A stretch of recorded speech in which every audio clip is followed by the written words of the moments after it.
Thank you for joining us on another podcast episode. This evening I have Michelle John Fables. She'll speak a little about herself before we go into our conversation for this evening. Good evening. Thank you so much for having me. Well, of course, as you heard, my name is Michelle John Thibbles. I am from the island of St. Lucia. I was born in St. Croix, that's a U.S. Virgin Island, but when I was about 3 months old, my parents moved to St. Lucia. So I like to think of myself as being a born and bred Lucian because St. Lucia is the only place I've really known as home. Currently, I live in Sunny Acres with my husband and my two sons, my two teenage sons, I should say. And I love singing. I suppose that's what I'm here to really talk about, how much I love singing tonight. We'll dive right into the conversation, right? Our topic for this evening is what it takes to be a singer, right? So to kick Okay. off our conversation, we start with our first question or questions. Why do you sing? And what do you get from it? What is in Yeah. it for you? Yes. Why do I sing? Yeah. That's a very profound question. There are a number of reasons why I sing. I sing because singing relaxes me, believe it or not. I love the sound that a melody makes on my ear and the joy it brings to my soul, really. I find myself going through the day, doing my chores and singing. I'm always listening to music. And my household is pretty much a musical household. I suppose my children have gotten that. My first son and my husband both play the piano exceptionally well, if I should say. So there is always music in the house. And I think it stems from also my childhood. I grew up my parents love music. There's always music. To this day, there's always music in my parents' house as well. So maybe I suppose there was no escaping it. And I grew to love it, or it grew to love me, whichever one you want to say. And I know I have a choice of singing any genre of music that I like. I am a Seventh-day Adventist Christian, but I don't only listen to gospel music. I enjoy a wide variety of music, and I suppose I could sing in any genre of music, but I am a gospel singer.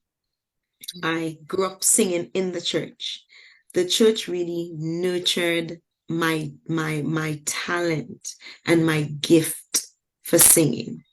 And a lot of the time when I think about singing, I think about the lyrics of songs. And I am most drawn to songs that do something to me, that touch me deep down within, that make the hairs on your hands stand up because you think of the words and what it does for you. And gospel music does that. No other music does that for me. Gospel music does that for me. And I really can't see myself singing any other genre on the scale like I do with gospel.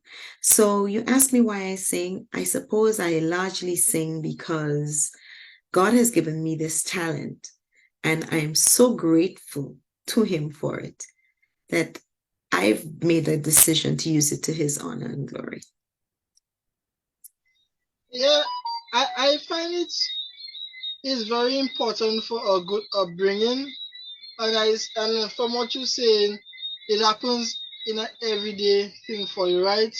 You live in music, you practice music, and from the upbringing, the Adventist church, because I myself am not a singer, but I've Okay. observed in the Adventist church that they they pick out the talent, and even though you're Yes. not too talented and you want an opportunity, they try to mold you and they try to give you a chance. So Exposure. That's yeah, correct. exposure, and you said that has helped you a lot. So you can tell us a little bit about that, having I would say, the opportunity earlier on, because many persons could have been better singers, but because of a lack of opportunity, they maybe Yes. fell off the way or gave it all up, you know. Yes. So how, Yes. go ahead. Sorry, go ahead. No, I'm saying, like, how was that early exposure really helped you? Yes. And okay, so that exposure we spoke about, you know how things kind of grow on you. Mm. So I think that music sort of grew on me. I cannot say that there's anyone else in my family who sings on the level as I do. To say, well, then that I had a sister or brother, or I sang with my siblings, it's nothing like that. My dad is a pretty good singer. My mom often tells him different, like stick to one part, Curtis, because he would sing soprano, alto, and tenor all in one line, you know but my dad has a decent voice. And growing up, my dad and I actually had done a couple duets. There was this little song that we did, this father-daughter song that we did, that now I'm speaking about it, the memory has come back to me.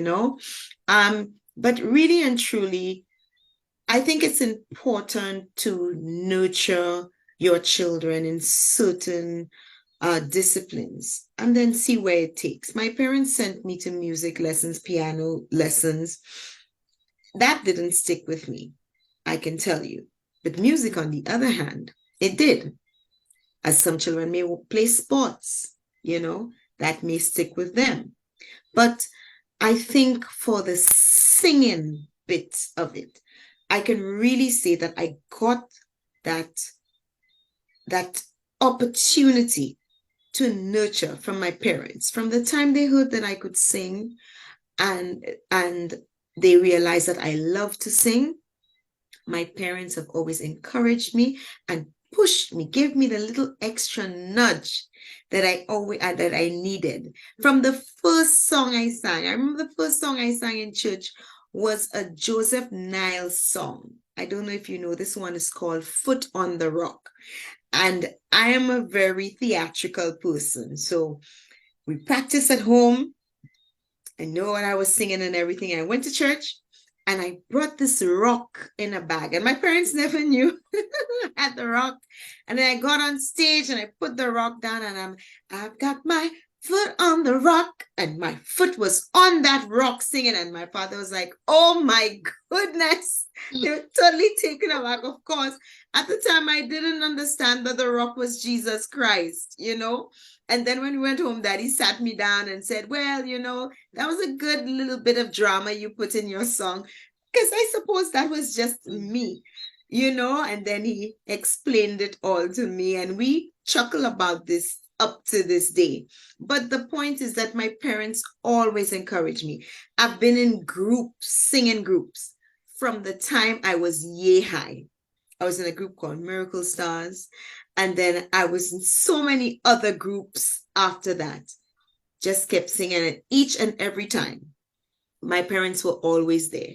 My parents' house was always open on a Saturday, a Friday, a Tuesday, a Thursday. Any day there was group practice. Practice was at my parents' house. That's where we met.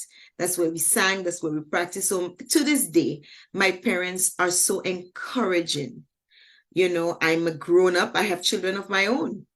But I think it's important to note that it has to start with the encouragement of someone. And for me, these someones were my mom and dad. So we all know that when you sing, people like your singing, and a certain amount of popularity, maybe a little fame comes with that. So with all the popularity you got and you currently get, how did you deal with it, or how has it dealt with you? Because we all know that there is a positive and a negative part of popularity. So you want to elaborate on Yes. that? Yes.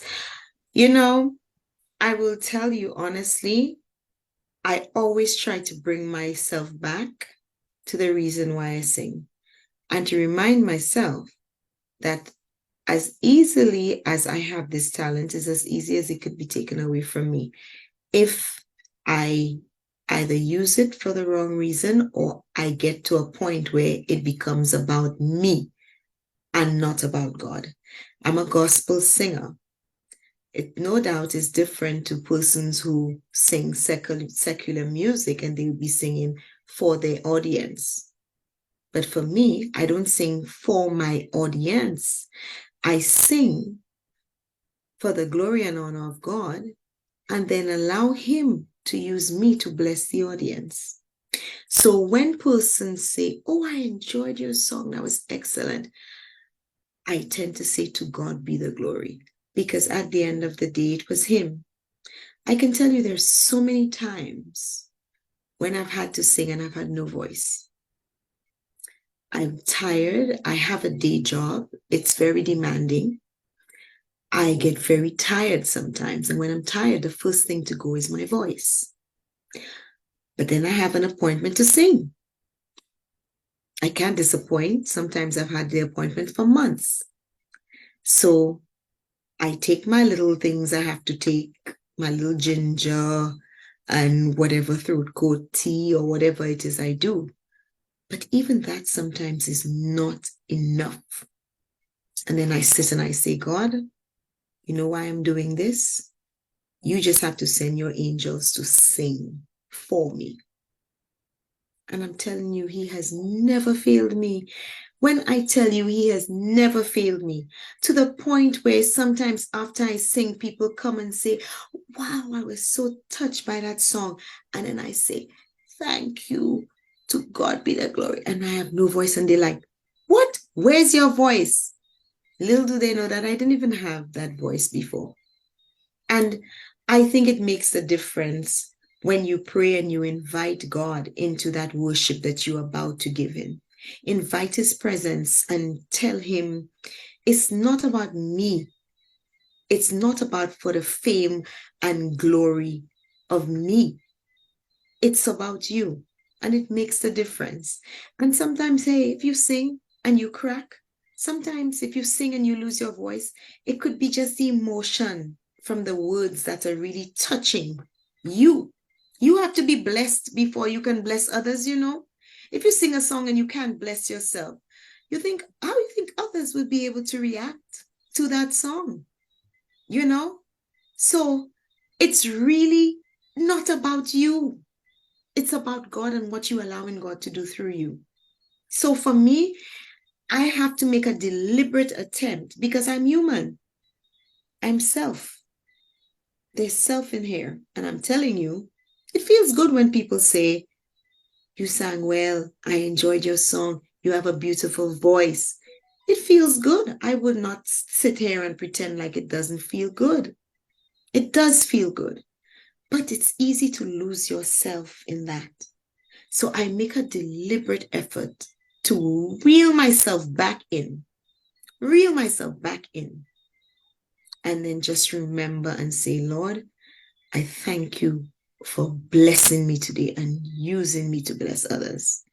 So I think it's important for gospel singers to do that. If not, it can all go to our head and then soon it stops being about God and just all about us.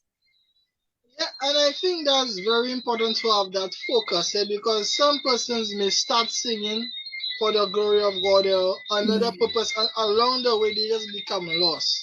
And when you have no sense of purpose, whether you be singing or whatever, your talent fades. And True. over time, the talent of singing may have laxed a little bit off and off until they are right now from a shell of what they used to be. And having that focus, Yes. especially on God in a gospel sense, is very important because, as you say, as human beings, we we can become so entangled and enthralled with ourselves, especially when we get encouragement from others. I could relate in that respect to preaching, to ministering with evangelism. Sometimes people might say, oh, the stuff you might do, are you so bold to do that? And sometimes we might take that boldness into our own selves, thinking that I am brave. I am the one that is brave. I am the one that is bold. Not knowing that you are being given a certain talent, but it is God. When you're doing the will of God, it is He that is taking that talent from level 1 to level 10 and upwards if you continue to be focused and faithful and doing your part and so on and so forth. True. You know? Exactly true. So in all of the joy persons felt from your singing, you know, has there been any negative feedback? Because in popularity, there, as I said, there is the good part of the fans and people like you, but there at the same time there's the shadow of the haters, of people, you know, that don't really like that want to discourage you. You know, you want to speak a little on that. Sure. You know, you're not going to be liked by everyone. Not everyone may think your voice is anything special. Yeah. But there are others who think it means like everything. They just hear you sing a note and they are just lifted heavenward. You know, some just can just feel what it is that you're singing. But from a tender age, I learned. I suppose maybe it's my self-esteem, I suppose, is at a level where I'm a confident person and I don't make any, I don't say this in any sort of way to be aloof or with any pride or anything. I believe that you have to have a measure of self-worth and just believe in yourself. And I'm just saying that I believe in myself. I believe that God made me something special. And I believe that everything that I do, everything that I've accomplished is because of Him working and living in me. So when I say that some things don't get to my head, it's so true when I tell you some things don't get to my head. And it makes it a lot easier when I know I'm not singing out there. I'm not being a Beyonce or Mariah Carey where people are going to buy my records or not buy my records, come to my shows or not come to my shows, you know, write things about me in tabloids, you know. So that's not, I don't have that aspect of it. But I can tell you, when I was a little girl, and it's our own church people who do these things. I'll tell you, I'll be very honest with you. They set people up against each other and they create competitions where competition is not necessary. When I was a little girl, I sang at a number of concerts. And at that time, the church used to have a number of concerts. Every Saturday almost was a social or concert, comprehensive school, here, there, everywhere. That's the era that I grew up in. So that also helped nurture my singing talent. I sang so many places. Well, I went to this one concert and there was another young lady around my age who was also singing at that time. And she had her supporters, if you want to call it that. And somehow they put the two of us in a competition that I did not know clearly about because I'm just a little girl. I'm coming here to sing. I must have been in Form 1 or 2 at St. Joseph's Convent. So I am just singing, you know, I'm coming there to sing. I'm excited, you know, coming there to sing and so. And there I am singing. And there is half the crowd jeering at me and booing me. At 12 years old, I kid you not. Well, like I started off by telling you, it's not that I'm aloof, but I have confidence. My parents raised me to believe in myself and my ability to know that with God I can do all things. Well, I suppose the average child would have run off the stage. Yeah. And when I think about it now, I wonder, why did I not run off that stage? But I started to sing louder. Yeah. I stood with my head up even more. I probably had more theatrics than ever. And I finished my song. And then, of course, there were people who were clapping. By this time, other people were like, are y'all for real? You know, that's like a 12-year-old or 13-year-old, you know? And I got off the stage. If I tell you, I can't remember if I cried. I can't remember anything after that. I remember my father was there. My dad was pretty upset about it, you know, my mom as well. But I was like, whatever, Yeah. you know, it was really whatever. And then I have really just told myself that if I could survive that situation at age 12, there's nothing now that I will not survive. And I don't think now if I go on any stage, anybody is going to boo me or jeer at me or anything. But hey, if they do, there's no doubt I'll probably do the same thing all over again, you know? And I think it makes a difference of who you know you're singing for and why you sing. So the first question you asked me, why do you sing? It's a really important question. The why is really the source of everything, why you do anything at all. And the why makes the difference with how you do a thing. You see? And I really So, think your personality had a big part to play with that because you sound like you're somebody very bold, somebody with a lot of self worth, and I think yeah, that's lacking a lot right now, especially yeah, young persons in young yes, both boys and girls.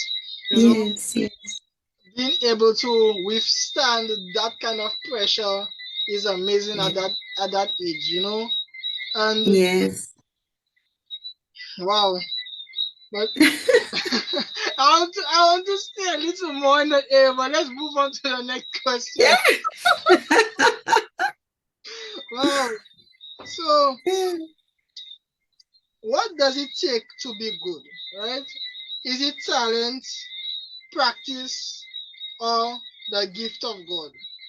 You know, tell me your journey. Is it all your talent, practice you spend maybe hours, sleepless nights practicing or so on? Is it all the gift of God and you just born with that gift and call it a day?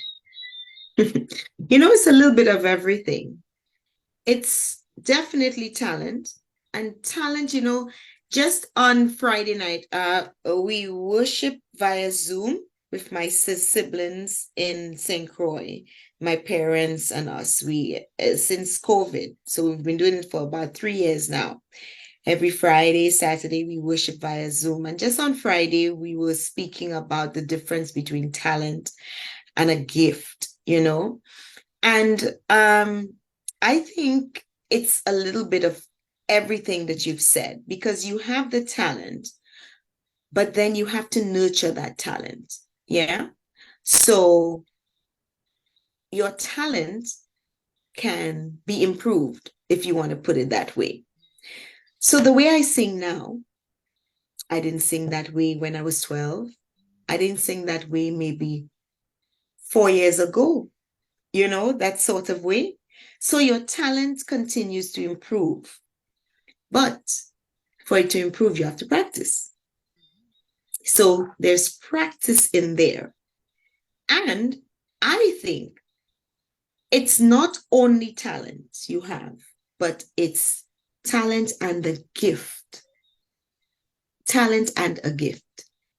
And any good and perfect gift, we know it comes from above.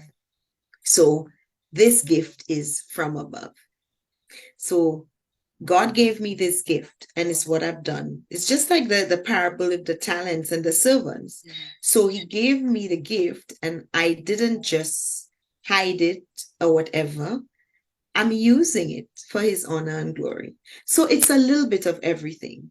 But don't get me wrong, practice is very important.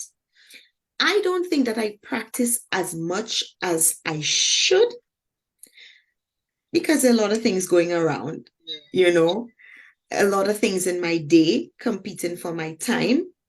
I would love to be able to have a singing ministry that's a bigger singing ministry. But at this time, it's just really not feasible for me to do so.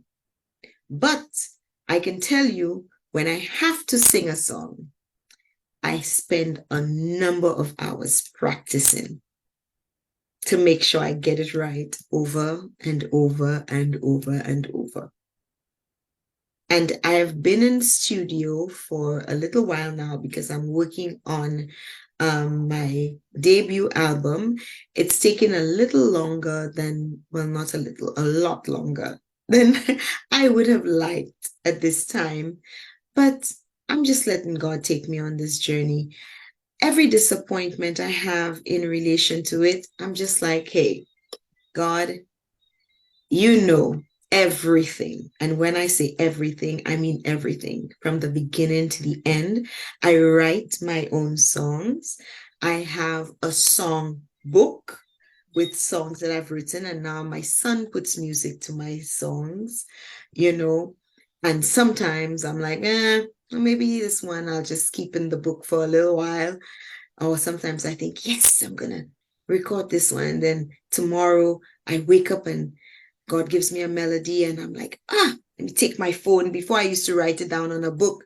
Now I just take my phone and I get the voice recorder and I record a little part of it so I can come back later to put a chorus or a verse or something to it. You know, sometimes it never gets finished, but hey, it's okay because I'm just enjoying this journey of singing and just being happy through song, you know, praising God through song. And I tell him, when you're ready for me to do all what you're ready for me to do with that album, you're just gonna make it happen. And and that's what it is for me. You know, I like what you said there about the gift, the talent, and the hard work or Practice. perseverance. You know, because there's a lot of people who are talented, but they refuse to practice, and it becomes Mhm. still and still, and just like just like the story in the Bible, they lose that Yeah, talent. You know, yeah. because I could always, while you speaking, I was remembering I was speaking to our father at the church I'm going to, right? And then Mm-hmm. his daughter just finished song a beautiful rendition, and I came and told him, you know, she must be practicing a lot. And then he said, she doesn't need to practice. She has a gift. And I was trying to push the envelope and tell him she needs to practice to get better, and you know that she'll not lose it. But in his mind, as though like she just has it, and it won't go anywhere. And I feel that's a problem that's happening, especially when it comes to academics. You see earlier Yeah. on in children who may be doing very well at, at Mm-hmm. school and they are not studying because they Yeah. feel as though they can just remember on the fly. But as the Mm-hmm. work gets harder, That's so they true. refuse to study and they Mm-hmm. still have the potential, but the added work needs to be done to meet the harder task in school and That's right. so forth. So it's very important for that work needs to be collaborated with the talent, and Jesus sprinkle a little gift upon that, you know, Yes, and of move course. forward. That's like resting on your laurels, you know? So you have a thing, you have $1 million in the bank, and you're just gonna say, "Oh, I don't need to work anymore."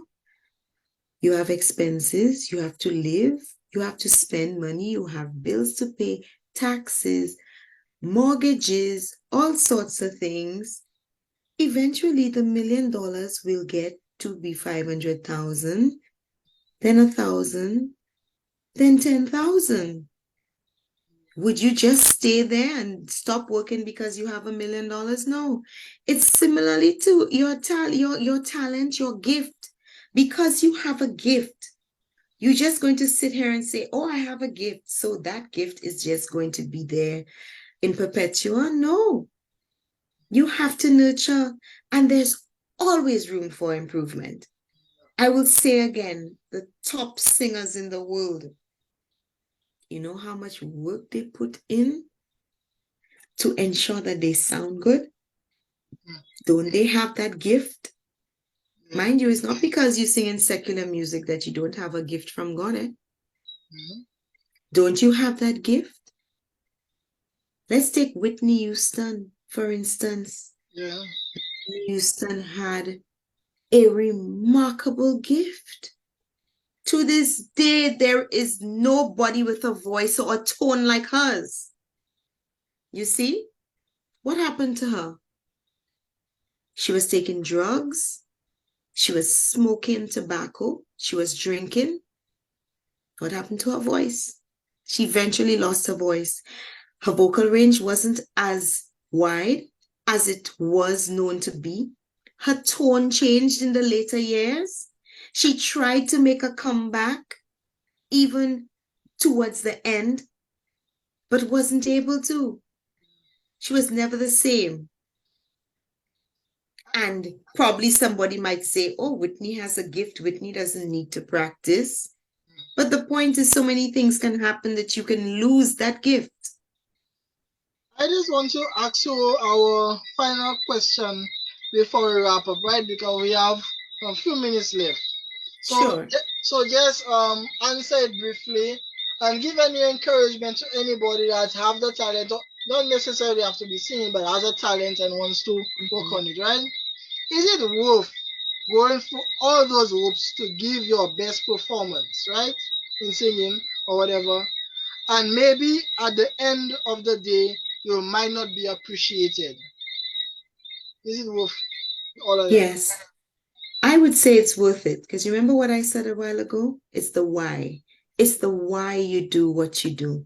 It's the why you choose, the why you use that gift that God has given you or that talent that you have. And for me, it's worth every last bit of it because, as I told you, it's not for my glory or my fame. It's for God. And then music calms me. Music is soothing to me. Music is enlightening and it's encouraging for me. So I would tell anybody who has a talent that you want to pursue, ask yourself, why do you do it? And let the why be your motivator. Let the why be your driving force. I hope that most people would realize the why is from the maker up above who has given it to you. And I think once you figure out the why, everything else is going to fall in line. So I wouldn't even bother with that. Keep doing what you're doing. The why is what's important. Well, thank you so much for coming on. And I will take you on another time, you know. Anytime. Sometime later on the line because there's so much I still wanted to unravel, like your past, that incident 12 years old. Wow. Probably I wanted a conversation could be about personality and talent because I guess from what I'm getting from you, you two have a certain temperament or personality to really be boosted to be able to meet those challenges. Yes, it's very true. But with God, all things are possible. Exactly. So thank you once more for joining us and see you. Thanks for having me. Yes. Thanks for having me. Have a